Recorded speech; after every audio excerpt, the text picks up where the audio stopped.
राधे राधे सौभाग्यशाली श्रोतागणों। अधिक मास के कृष्ण पक्ष में आने वाली चतुर्थी को विभुवन चतुर्थी कहते हैं। इस दिन गणेश जी महाराज के विभुवन स्वरूप की पूजा की जाती है। तो बात उस समय की है जब एक बार वनवास के दौरान माता द्रौपदी को भरी सभा में हुए अपने अपमान के बारे में याद आया। तब वह मन ही मन सोच रही थी कि किस अपराध की वजह से मुझे इतने भारी अपमान का सामना करना पड़ा। इसी ऊहापोह में जब वो बैठी हुई थी तभी महर्षि वेदव्यास का आगमन हुआ। महर्षि वेदव्यास को प्रणाम करके द्रौपदी ने अपनी मन की व्यथा उनको सुनाई और उनसे उसके निवारण का उपाय पूछा। महर्षि वेदव्यास से माता द्रौपदी ने कहा, क्या मुझे कभी अपने अपमान का बदला लेने का मौका मिलेगा? मैं अपने शत्रुओं का पूर्ण विनाश चाहती हूँ। फिर द्रौपदी ने महर्षि वेदव्यास से पूछा कि हे विद्वान ऋषि, कृपया आप मुझे बताइए, मुझे सार्वजनिक रूप से निर्वस्त्र और अपमानित क्यों किया गया? मैंने अपने पिछले जन्मों में ऐसा कौन सा अपराध किया था जिसके कारण इस जन्म में मेरे साथ ऐसा व्यवहार किया गया? द्रौपदी की व्यथा को सुनकर महर्षि वेदव्यास बहुत द्रवित हुए। उन्होंने द्रौपदी से कहा कि व्यक्ति के जीवन में आए हुए सभी संकट उसके पूर्व जन्म के कर्मों के परिणाम होते हैं।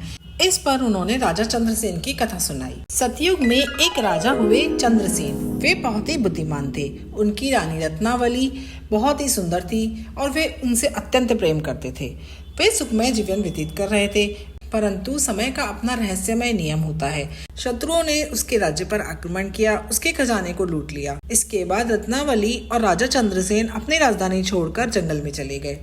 अनजाने में ही वे वहां मार्कंडेय ऋषि के आश्रम पर पहुंचे। वहां पर एक कुआं था जिसके ठंडे जल से उन्होंने स्नान किया और मार्कंडेय ऋषि से मिलकर राजा चंद्रसेन ने वही प्रश्न किया जो द्रौपदी ने महर्षि वेदव्यास से किया था कि किस कर्म के फल की वजह से उन्हें कष्ट भोगना पड़ रहा है।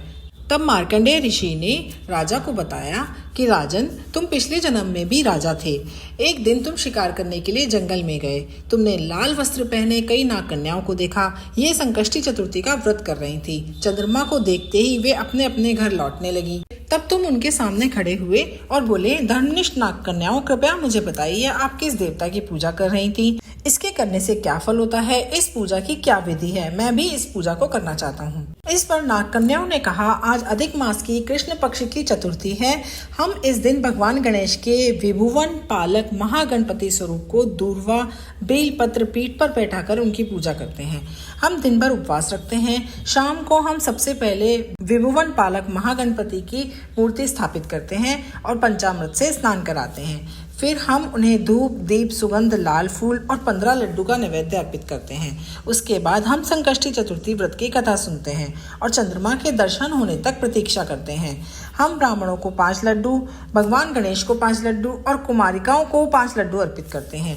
उनके द्वारा दिए गए प्रसाद से हम अपना व्रत खोलते हैं।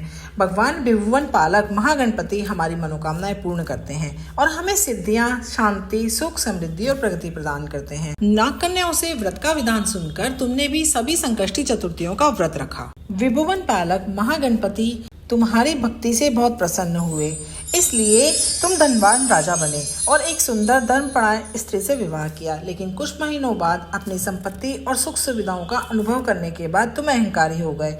तुमने यह मान लिया कि ये भौतिक सुख तुम्हारी मेहनत से प्राप्त हुए हैं और संकष्टियों का पालन करना छोड़ दिया। फिर कुछ समय बाद तुम्हारी असमय मृत्यु हो गई। पिछले जन्मों के पुण्य कर्मों की वजह से तुम्हारा पुनर्जन्म चंद्रसेन के रूप में हुआ और तुमको रत्नावली जैसी पत्नी का आशीर्वाद प्राप्त हुआ, परंतु तुम्हारे सारे पुण्य समाप्त हो चुके हैं, इसलिए तुम इस विकट परिस्थिति में हो।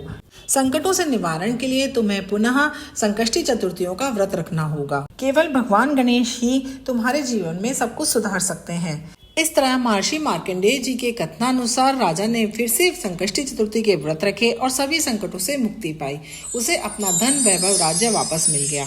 ये कथा सुनने के बाद द्रौपदी ने महर्षि वेदव्यास जी से इस पवित्र व्रत की विधि पूछी, जिस पर महर्षि वेदव्यास जी ने बताया कि अधिक मास के दौरान विभुवन पालक महागणपति का आह्वान करना चाहिए। उन्हें लाल चंदन, कुमकुम, हल्दी, गुड़हल के फूल, चावल, दूध, शुद्ध घी से बने हुए 15 लड्डू एक एक करके अर्पित करें और फिर अपने हाथों से कुछ आचमन लें और कहें, विश्व प्रियाय नमः, ब्रह्मचारिणे नमः का जाप करते हुए मूर्ति को स्नान कराएं। वस्त्र, धूप और दीप अर्पित करें और कहें, गणेशाय नमः, गौरी सुताय नमः, रुद्र प्रियाय नमः। इसके बाद चंदन लगाते समय पुषितदाय नमः का जाप करें और जब आप उन्हें फूलों से नहलाएं तो विनायकाय नमः, और जब आप उन्हें पान खिलाएं तो फलदात्रे नमः का जाप करें। जब आप उन्हें नैवेद्य के रूप में फल अर्पित करें तो संकट नाशिने और विज्ञान नाशिने कहें। फिर विघ्न विनाशक गणेश जी की स्तुति का पाठ करें और कहें, हे आनंदमुख गणपति जी, मैं सांसारिक दुखों में गिरा हुआ हूँ, मेरा मन भय से भरा हुआ है और मेरा हृदय दुख से व्याकुल है। मैं आपको अत्यंत विनम्रता से प्रणाम करता हूँ। कृपया मुझे आशीर्वाद दें, क्योंकि आप बाधाओं, दुख, रोग और दरिद्रता को दूर करने वाले हैं।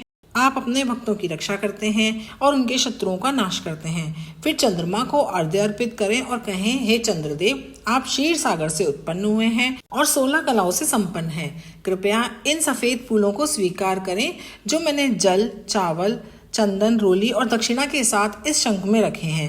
हे रोहिणी के पति, कृपया मुझे आशीर्वाद दें और मेरे शत्रुओं का नाश करें। आप कुछ ब्राह्मणों को भोजन कराएं और उन्हें दक्षिणा के साथ 5 लड्डू दें।